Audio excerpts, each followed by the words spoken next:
नमस्कार दोस्तों, राजस्थान जीके की एक और क्लास लेकर आपके सामने हाजिर हूं। बहुत इंपॉर्टेंट क्लास रहने वाली है। आज की क्लास में हम 2017 का बीएसटीसी का पेपर देखने वाले हैं। बिल्कुल ऐसा का ऐसा पेपर आपके एग्जाम में आएगा। ध्यान रखिए, यह पेपर VMOU जो वर्धमान महावीर ओपन यूनिवर्सिटी अभी आपका एग्जाम कराएगी, उसी ने ये एग्जाम कंडक्ट करवाया था। तो इसी प्रकार का पेपर आपका आने वाला है। तो ध्यान से क्लास को पूरा देखिएगा। टेलीग्राम चैनल का लिंक डिस्क्रिप्शन में डाल दूंगा, वहां से इसकी PDF आप डाउनलोड कर पाएंगे। पहला है VN रेव के अनुसार मारवाड़ का भूला हुआ नायक कौन था। मारवाड़ का भूला हुआ नायक पूछे आपसे, या पूछे प्रताप का अग्रगामी। प्रताप का अग्रगामी कहा जाता है, मारवाड़ का भूला बिसरा नायक कहा जाता है, और प्रताप का पथ प्रदर्शक भी कहा जाता है। ये तीनों की तीनों नाम एक ही व्यक्ति के हैं और उसका नाम है रावचंद्र सेन। रावचंद्र सेन को भूला हुआ नायक, प्रताप का अग्रगामी और प्रताप का पथ प्रदर्शक, ये तीनों नाम है रावचंद्र सेन के। तीनों ही मोस्ट इंपोर्टेंट है। अगले क्वेश्चन की तरफ चलेंगे अपन बिना किसी देरी के। क्वेश्चन है, बनी ठनी किस चित्रशैली से संबंधित है। ये आपको मैंने 2023 का पेपर करवाया था, वहां पर भी क्वेश्चन आया था, यहाँ पर भी प्रश्न है। बहुत सारे प्रश्न होते हैं जो रिपीट होते हैं, इसलिए प्रीवियस ईयर क्वेश्चन पेपर को मैं करवा रहा हूँ। बहुत ध्यान से आपको देखना है, यहाँ से सीधे के सीधे प्रश्न आपको मिलेंगे। बनी ठनी किस चित्रशैली से संबंधित है, तो इस क्वेश्चन का आंसर किशनगढ़ हो जाएगा। नाथ द्वारा की पिछवाइयां प्रसिद्ध है, ध्यान रखिएगा, बहुत इंपॉर्टेंट क्वेश्चन है। दोनों में से एक प्रश्न आपको देखने को मिल सकता है, ध्यान रखिए। बनी ठनी को प्रकाश में लाने का श्रेय दिया जाता है सावंत सिंह को। सावंत सिंह ने बनी ठनी को प्रकाश में लाया था, और बनी ठनी नाम का चित्र, इसे भारत की मोनालिसा के नाम से जाना जाता है, निहालचंद ने बनवाया था। निहालचंद चित्रकार था बनी ठनी का, ये भी ध्यान रखिए। 2011 की जनगणना के अनुसार राजस्थान के किन जिलों में 30% से अधिक जनसंख्या वृद्धि दर है। जैसलमेर और जयपुर और जोधपुर, जैसलमेर और बाड़मेर, जयपुर और अजमेर। राजस्थान में जनसंख्या वृद्धि दर की आपको मैं एक ट्रिक बता रहा हूँ, ध्यान रखिए। बाजे जो बाज, ये ट्रिक ध्यान रखेंगे आप, बाजे जो बाज, इस ट्रिक से आपको राजस्थान की जनसंख्या वृद्धि दर में जो हाईएस्ट जिले है वो याद रह जाएंगे। बाद से आपका बाड़मेर हो जाएगा, बाड़मेर सबसे हाईएस्ट है जनसंख्या वृद्धि दर में। दूसरा आपका जैसलमेर है, और यही दोनों अपने ऑप्शन में दे रखे हैं। सी ऑप्शन बिल्कुल सही हो जाएगा। जो से जोधपुर, बास से बांसवाड़ा हो जाएगा, जय से जयपुर, ये ध्यान रखेंगे। और सबसे कम पूछा जाए तो गंगानगर, ध्यान रखेंगे, गंगानगर की सबसे कम है, 10% है, ये भी इंपॉर्टेंट है। अगला क्वेश्चन है हमारा, बेरी क्या है। बेरी एक प्रकार का तालाब है, एक प्रकार का बांध है, एनीकट है या कुआं है। तो बेरी कहा जाता है कुएं को। कुआं इस क्वेश्चन का बिल्कुल सही आंसर हो जाएगा। और आपसे पूछा जाए, खड़ीन जैसलमेर में पालीवाल ब्राह्मणों द्वारा बनवाई गई जल एकत्रण की एक पद्धति है खड़ीन, ध्यान रखेंगे। ये क्वेश्चन अपना क्लियर हो गया। अगला क्वेश्चन है, अंता विद्युत केंद्र किस पर आधारित है। आणविक, पेट्रोलियम, गैस या जल। अंता 12 में, ध्यान रखेंगे। और ये गैस पर आधारित अपना राज्य का पहला विद्युत केंद्र है। गैस इस क्वेश्चन का बिल्कुल सही आंसर हो जाएगा। गैस पर आधारित राजस्थान का पहला विद्युत केंद्र 12 में अंता है, सी ऑप्शन बिल्कुल सही है। अगला क्वेश्चन है, स्वर्ण कोटि पर्यटन स्थल किस जिले में है। पर्यटन स्थल से बार बार एग्जाम में क्वेश्चन आता है। स्वर्ण कोटि अपने टोंक में स्थित हो जाएगा। और जैसलमेर में पटुओं की हवेली, ध्यान रखेंगे, बार बार मैं आपको बताता हूँ, पटुओं की हवेली और सालिम सिंह की हवेली। उदयपुर के अंदर बागोर की हवेली स्थित है, ध्यान रखेंगे। अगला क्वेश्चन देखते हैं अपन। क्वेश्चन है, निम्न में से कौन सा युग्म सही सुमेलित नहीं है। धनेरी पाली, गिलूंड अजमेर, बालाथल उदयपुर, गणेश्वर सीकर। धनेरी पाली बिल्कुल सही है। गिलूंड राजसमंद में स्थित है, बी ऑप्शन अपना सही हो जाएगा। गिलूंड अजमेर में स्थित नहीं है, गिलूंड राजसमंद में स्थित सभ्यता है। बालाथल उदयपुर में है, जहां पर 11 कमरों वाला भवन बना हुआ है, ध्यान रखेंगे। 11 कमरों वाला भवन कौन सी सभ्यता स्थल में बना हुआ है, तो बालाथल में बना हुआ है। साथ में गणेश्वर आपसे पूछा जाए तो सीकर में स्थित हो जाएगा। ताम्रयुगीन सभ्यताओं की जननी कहा जाता है। ये प्रश्न अपना क्लियर हो गया। अगला क्वेश्चन है, राजस्थान राज्य वर्तमान स्वरूप में कब आया। बीएसटीसी एग्जाम का फेवरेट क्वेश्चन और मोस्ट इंपोर्टेंट क्वेश्चन है। 15 अगस्त 1947, बहुत बार एग्जाम में आया ये क्वेश्चन। 26 जनवरी 1950, 30 मार्च 1949 और 1 नवंबर 1956। ये बीएसटीसी 2023 के पेपर में भी मैंने आपको दिखाया था, वहां पर भी था और यहाँ पर भी है। 1 नवंबर 1956 को राजस्थान का एकीकरण पूरा होता है और 7 चरणों में पूरा होता है, ध्यान रखिए। राजस्थान का एकीकरण 7 चरणों में पूरा हुआ और 1 नवंबर 1956 को अजमेर मेरवाड़ा का राजस्थान में विलय हुआ और इसके साथ ही एकीकरण संपन्न हो गया। अगले क्वेश्चन की तरफ चलेंगे। क्वेश्चन है, डाबड़ा कांड किस वर्ष हुआ। 1945, 1944, 1946 या 1947? तो डाबड़ा कांड 1947 में होता है अपने। 1947 में डीडवाना में डाबड़ा पड़ता है वर्तमान में। डीडवाना में डाबड़ा कांड हुआ था, ध्यान रखेंगे। तस्सीमो कांड भी बार बार पूछा जाता है, तस्सीमो धौलपुर में हुआ था, ध्यान रखेंगे। तस्सीमो कांड धौलपुर में हुआ था।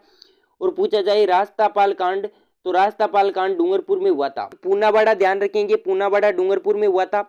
ये सभी के सभी जितने भी बता रहा हूं ये सारे एग्जाम में आ चुके हैं। पूनावाड़ा डूंगरपुर में हुआ था। ये इतने कांड आप ध्यान रखेंगे। अगला क्वेश्चन है मानगढ़ हत्याकांड किस वर्ष हुआ? देखो ये मानगढ़ हत्याकांड भी आ गया, 1908, 1910, 1911 या 1913? तो मानगढ़ हत्याकांड 1913 में होता है, डी ऑप्शन बिल्कुल सही हो जाएगा। अगला है 1936 में बीकानेर प्रजामंडल की स्थापना किस स्थान पर हुई? बीकानेर में, कलकत्ता में, मुंबई में या रेवाड़ी में? तो कलकत्ता में 1936 में बीकानेर प्रजामंडल की स्थापना होती है, बी ऑप्शन बिल्कुल सही हो जाएगा। प्रश्न है हमारा, खरीदा एक पत्र है जो भेजा जाता है शासक द्वारा अपने सामंतों को, एक शासक द्वारा दूसरे शासक को, शासक द्वारा अपने पदाधिकारियों को या मुगल शासक द्वारा राजस्थानी शासकों को? शासक द्वारा अपने सामंतों को भेजा जाने वाला पत्र खरीदा कहलाता है, एक नंबर ऑप्शन बिल्कुल सही हो जाएगा।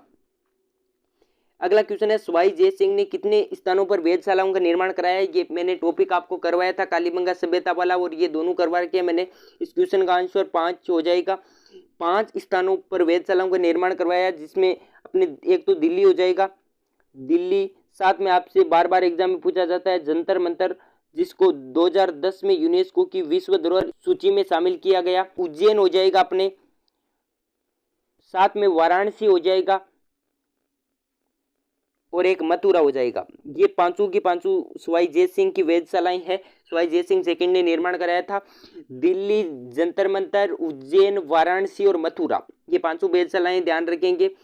अगला है एक की आंदोलन का नेतृत्व किसने किया था? विजय सिंह पथिक ने, मोतीलाल तेजावत ने, माणिकलाल कोठारी ने, बलवंत सिंह मेहता ने? 2023 का मैंने आपको पेपर करवाया था, अगर ध्यान से देखा हो तो मैंने उसमें एक प्रश्न बताया था कि एक ही आंदोलन किसने प्रारंभ किया, और यहाँ पर एक ही आंदोलन का नेतृत्व किसने किया?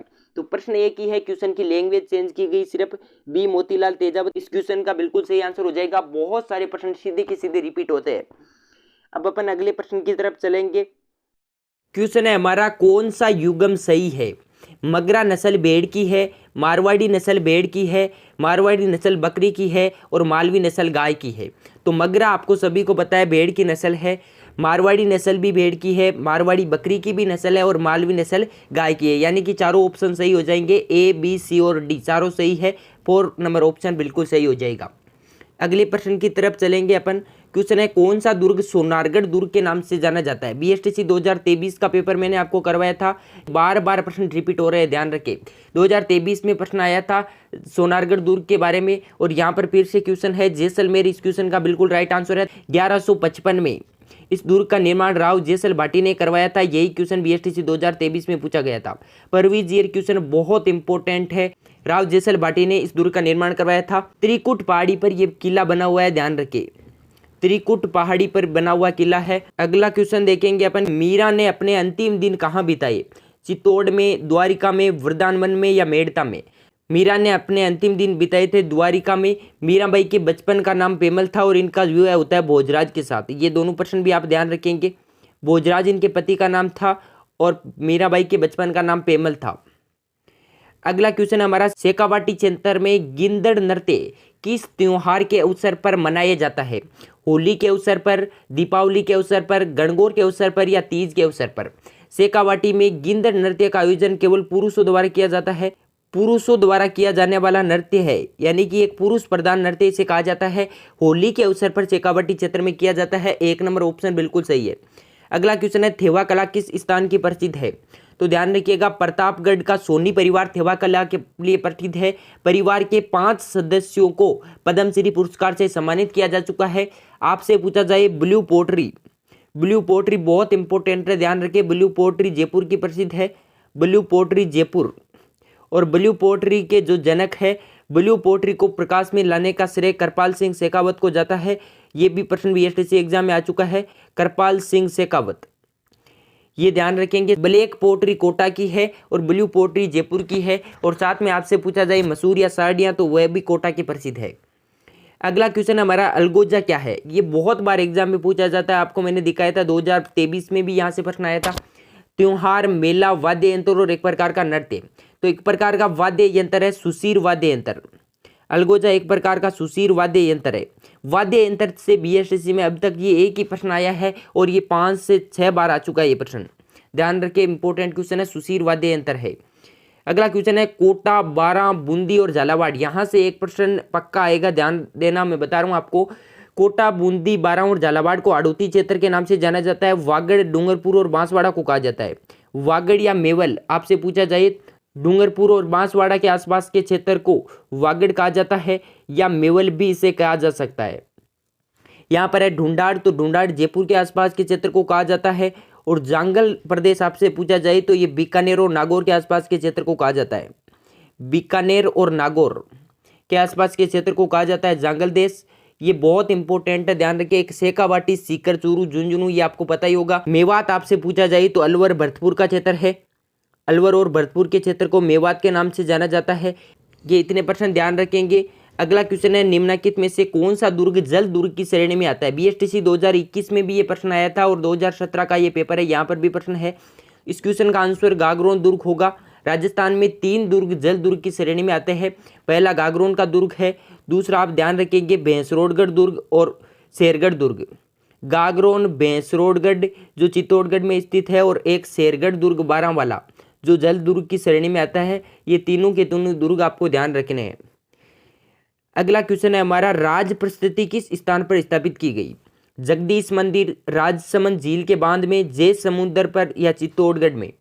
राजसमंद झील के बांध पर राज प्रस्तुति स्थापित की गई। बी ऑप्शन बिल्कुल सही हो जाएगा। अगला क्वेश्चन है 1665 में मिर्जा राजा जय सिंह और शिवाजी के मध्य हुई संधि क्या कहलाती है। बीजापुर की संधि हुई, पुरंदर की संधि हुई, सतारा या कोल्हापुर। तो पुरंदर की संधि होती है 1665 ईस्वी में मिर्जा राजा जय सिंह और शिवाजी के मध्य। अगला क्वेश्चन देखते हैं। क्वेश्चन है कुचामनी ख्याल के प्रवर्तक कौन थे। मनीराम, फागू महाराज, गोडाजी या लच्छीराम। ये प्रश्न भी बीएसटीसी 2022 के एग्जाम में पूछा गया था और यहाँ पर लच्छीराम इस क्वेश्चन का बिल्कुल राइट आंसर हो जाएगा। कुचामनी ख्याल के प्रवर्तक लच्छीराम जी है, ध्यान रखिएगा। डी ऑप्शन बिल्कुल सही है। अगला प्रश्न है हमारा, निम्नलिखित में से किन सूबों में मान सिंह ने अकबर को सूबेदार नियुक्त किया। ये अच्छा गजब का प्रश्न है, ध्यान रखें। बिहार, बंगाल, उत्तर पश्चिम और अजमेर। बिहार में भी नियुक्त किया गया, बंगाल में नियुक्त किया गया और उत्तर पश्चिम में नियुक्त किया गया। यहाँ पर ए, बी और सी 3 नंबर ऑप्शन बिल्कुल सही हो जाएगा इस क्वेश्चन का। अगला क्वेश्चन है, राजस्थान विधानसभा की प्रथम महिला अध्यक्ष कौन थी। बहुत इंपॉर्टेंट क्वेश्चन है। सुमित्रा सिंह, गिरिजा व्यास, लक्ष्मी कुमारी चुंडावत या कमला बेनीवाल। कमला बेनीवाल पहली महिला मंत्री थी। राजस्थान की पहली महिला मंत्री आपसे पूछी जाए तो कमला बेनीवाल है। पहली महिला विधायक आपसे पूछी जाए तो यशोदा देवी है। पहली महिला विधायक यशोदा देवी है। और आपसे पूछा जाए राजस्थान की पहली विधानसभा अध्यक्ष तो उनका नाम है सुमित्रा सिंह। और लोकसभा में पूछा जाए प्रथम लोकसभा सदस्य तो गायत्री देवी हो जाएगा। ये जितने भी प्रश्न बताए हैं सारे याद रखिएगा, एक प्रश्न आपको मिल सकता है यहाँ से। क्वेश्चन है, यूनेस्को ने 2013 ईस्वी में राजस्थान के कितने दुर्गों को विश्व विरासत सूची में शामिल किया गया। बीएसटीसी में यूनेस्को की विश्व विरासत सूचियों से बार बार एग्जाम में प्रश्न आता है। मैंने एक शॉर्ट वीडियो आपके लिए डाल रखा है, उसको जरूर देख लीजिएगा। यहाँ पर 6 दुर्ग बिल्कुल सही आंसर हो जाएगा। चीकू, गाजर, आम। आपने ट्रिक सुन रखी होगी, आम, चीकू और गाजर। इस ट्रिक से आप 6 दुर्गों को याद रख सकते हैं। यहाँ पर आम से आमेर हो जाएगा, ची से चित्तौड़गढ़ हो जाएगा, कू से कुंभलगढ़ हो जाएगा, गा से गागरोन, जय से जैसलमेर और रै से रणथंभौर। ये दुर्ग है जो राजस्थान में विश्व धरोहर सूची में शामिल है। अगला क्वेश्चन है, जंतर मंतर को यूनेस्को की विश्व विरासत सूची में किस वर्ष सम्मिलित किया गया। 2000 में, 2006 में, 2008 में या 2010 में। अभी मैंने आपको ऊपर बताया था 5 वेधशालाओं को सम्मिलित किया गया और उसमें जंतर मंतर थी जिसको 2010 में शामिल किया गया। अगला है, विक्रम संवत के कौन से माह में राजस्थान में छोटी तीज का त्योहार मनाया जाता है। श्रावण शुक्ल तीज, भाद्रपद कृष्ण तीज, फाल्गुन शुक्ल तीज या फाल्गुन कृष्ण तीज। तो ध्यान रखिएगा, छोटी तीज आपसे पूछी जाए तो श्रावण शुक्ल तीज होगी और बै से भाद्रपद और बै से बड़ी तीज, ऐसे आप ध्यान रख सकते हैं। बड़ी तीज भाद्रपद कृष्ण तृतीया को मनाई जाती है। अगला क्वेश्चन है, टोटी नामक आभूषण कहाँ पहना जाता है। कमर में, गर्दन में, कान में या अंगुली में। तो टोटी पहना जाता है कान में, सी ऑप्शन सही हो जाएगा। अगला क्वेश्चन है, सांगा ने किस युद्ध में बाबर की सेना को पराजित किया? बयाना, पानीपत, रणथंभौर या घाघरा? एक नंबर ऑप्शन बिल्कुल सही है। बयाना के युद्ध में राणा सांगा ने बाबर की सेना को पराजित किया। 16 फरवरी 1527 में बयाना का युद्ध होता है महाराणा सांगा और बाबर की सेना के मध्य, जिसमें राणा सांगा ने बाबर की सेना को हरा दिया था और इसी हार का बदला लेने के लिए खानवा के युद्ध में राणा सांगा की सेना को बाबर ने वापस से पराजित किया था। खानवा का युद्ध होता है 17 मार्च 1527 को। ये दोनों युद्ध इंपोर्टेंट है, ध्यान रखेंगे। 17 मार्च 1527 को होता है खानवा का युद्ध। बयाना का युद्ध होता है 16 फरवरी 1527 को। अगला क्वेश्चन देख लेंगे अपन, राजस्थान में बगोली सराय पचलंगी क्षेत्र किस खनिज के लिए जाना जाता है? मैग्नीज के लिए, संगमरमर के लिए, तांबा के लिए या लोहा एस्क के लिए? तो बगोली सराय पचलंगी क्षेत्र लोहा एस्क के लिए प्रसिद्ध है। डी ऑप्शन बिल्कुल यहाँ पर सही हो जाएगा। अगला क्वेश्चन देखते हैं अपन, दुर्गादास राठौड़ की मृत्यु कहाँ पर हुई? जोधपुर में, उदयपुर में, उज्जैन में या रामपुरा में? तो उज्जैन में दुर्गादास राठौड़ की मृत्यु होती है, शिप्रा नदी के किनारे। सी ऑप्शन बिल्कुल सही हो जाएगा। अगला है, शिशुपाल वध के लेखक कौन है? कवि माघ, ब्रह्मगुप्त, हरिभद्र या रणछोड़ भट्ट? तो कवि माघ शिशुपाल वध के लेखक है। एक नंबर ऑप्शन बिल्कुल सही हो जाएगा। अगला है, निम्नलिखित में से जिस इतिहासवेता, यहाँ पर इतिहासवेता है, को चित्तौड़ की पद्मिनी की ऐतिहासिकता पर संदेह है, वह कौन है? दशरथ शर्मा, मुनि जिन विजय जी एन शर्मा या के आर कानूनगो? इस क्वेश्चन का बिल्कुल राइट आंसर होगा के आर कानूनगो। डी ऑप्शन बिल्कुल सही है। अगला क्वेश्चन है, अलाउद्दीन खिलजी के आक्रमण के समय जालोर का शासक कौन था? राणा हमीर, कानड़देव, रतन सिंह या वीरमदेव? अलाउद्दीन खिलजी ने जालोर पर आक्रमण किया था सन 1311 ईस्वी में और इसमें जालोर का शासक था कानड़देव। बी ऑप्शन बिल्कुल सही है। अगला क्वेश्चन है, वह स्थान जहां 1734 ईस्वी में मराठों को खदेड़ने के लिए राजस्थान के शासकों की मंत्रणा हुई थी? हुरडा, बनेड़ा, जयपुर या भीलवाड़ा? तो हुरडा स्थान भीलवाड़ा में 1734 ईस्वी में। ये प्रश्न बीएसटीसी 2023 में आया था, आपको याद हो तो। हुरडा स्थान किस रियासत में स्थित था? ये प्रश्न था और उस क्वेश्चन का आंसर वहां पर था मेवाड़, भीलवाड़ा में स्थित है। 1734 में मराठों को खदेड़ने के लिए शासकों की मंत्रणा हुई थी। इसकी अध्यक्षता की थी जगत सिंह सेकंड ने। ये भी ध्यान रखें, जगत सिंह सेकंड ने। ये प्रश्न पूछा जा सकता है इस बार, जगत सिंह सेकंड ने। ठीक है। अगला क्वेश्चन है, मेवाड़ प्रजामंडल का प्रथम अध्यक्ष कौन था? माणिक्यलाल वर्मा, भूरेलाल भैया, बलवंत सिंह मेहता या रमेश चंद्र? बहुत इंपॉर्टेंट क्वेश्चन है। इस क्वेश्चन का आंसर होगा बलवंत सिंह मेहता। मेवाड़ प्रजामंडल की स्थापना की थी माणिक्यलाल वर्मा ने और इसके प्रथम अध्यक्ष थे बलवंत सिंह मेहता। दोनों प्रश्न ध्यान रखेंगे, इंपॉर्टेंट है। 1938 में मेवाड़ प्रजामंडल की स्थापना होती है। अगला क्वेश्चन है, लटकन नामक आभूषण कहाँ पहना जाता है? अंगुली और कान, नाक, कान, अंगुली, नाक या कलाई और कमर? लटकन जो आभूषण है वो नाक और कान में पहना जाता है। बी ऑप्शन बिल्कुल सही है। अगला क्वेश्चन है, मंडोर के प्रतिहार अपना वंश का प्रारंभ किससे मानते हैं? हरिश्चंद्र से, नागभट्ट से, भोगभट्ट से या नागभट्ट सेकंड से? तो मंडोर के प्रतिहार अपने वंश का प्रारंभ मानते हैं हरिश्चंद्र से। एक नंबर ऑप्शन बिल्कुल सही है। अगला क्वेश्चन है हमारा, घोसुंडी शिलालेख द्वितीय शताब्दी में किस लिपि में उत्कीर्ण है? राजस्थान के जितने भी शिलालेख है वो लगभग सभी ब्राह्मी लिपि में उत्कीर्ण है। सी ऑप्शन यहाँ पर सही हो जाएगा। अगला प्रश्न हमारा, पृथ्वीराज विजय कृति के लेखक? याद रखिएगा, मैंने छोटे छोटे जहाँ से वीडियो डाले थे इस पेपर में, वहाँ से 3 प्रश्न आ चुके हैं। उन वीडियो को देखना मत भूलना, बहुत इंपॉर्टेंट है। मैं और भी डालूंगा अभी, उनको जरूर देखा करें। जो भी मैं छोटे छोटे वीडियो डाल रहा हूँ वही वीडियो डालता हूँ मैं जो एग्जाम में बार बार प्रश्न आ रहे हैं। पृथ्वीराज विजय के चंद्रबरदाई, कलहण, सूर्यमल मिश्रण या जयानक? तो विजय से मैंने कहा था जयानक, याद रखना, यहाँ पर जयानक हो जाएगा। और चंद्रबरदाई ने पृथ्वीराज रासो ग्रंथ लिखा। पृथ्वीराज रासो आपसे पूछा जाए तो चंद्रबरदाई का है और पृथ्वीराज विजय आपसे पूछा जाए तो जयानक का है। अगला है, जाम्बोजी के नियमों का पालन करने वाले अनुयायी क्या कहलाए? नागपंथी, गुरुपंथी, जाम्बोपंथी या विश्नोई? तो विश्नोई इस क्वेश्चन का बिल्कुल सही आंसर है। जाम्बोजी के नियमों का पालन करने वाले विश्नोई कहलाए और विश्नोई संप्रदाय की स्थापना जाम्बोजी ने की थी अपने। मुगल सम्राट अकबर से वैवाहिक संबंध स्थापित करने वाला राजस्थान का प्रथम राजपूत कुल कौन सा था? प्रतिहार, चौहान, कछवाहा या राठौड़? तो कछवा इस क्वेश्चन का बिल्कुल सही आंसर हो जाएगा। कछवा वंश ने मुगल सम्राट अकबर से सबसे पहले वैवाहिक संबंध स्थापित किए थे। अगला, सिंह तल में राम सनेई संप्रदाय किसने स्थापित किया? तो हरिराम दास जी इस क्वेश्चन का बिल्कुल सही आंसर हो जाएगा। ये प्रश्न आपको मैंने करवा दिए, कितने क्वेश्चन सही हुए ये बता देना, चैनल को सब्सक्राइब जरूर कर देना। एग्जाम में सीधे के सीधे यहाँ से प्रश्न देखने को मिलेंगे, इसलिए बहुत इंपॉर्टेंट है ये पेपर, ध्यान रखिएगा। तो आज के लिए बस इतना ही, फिर मिलता हूँ किसी नेक्स्ट क्लास में। जय हिंद, धन्यवाद।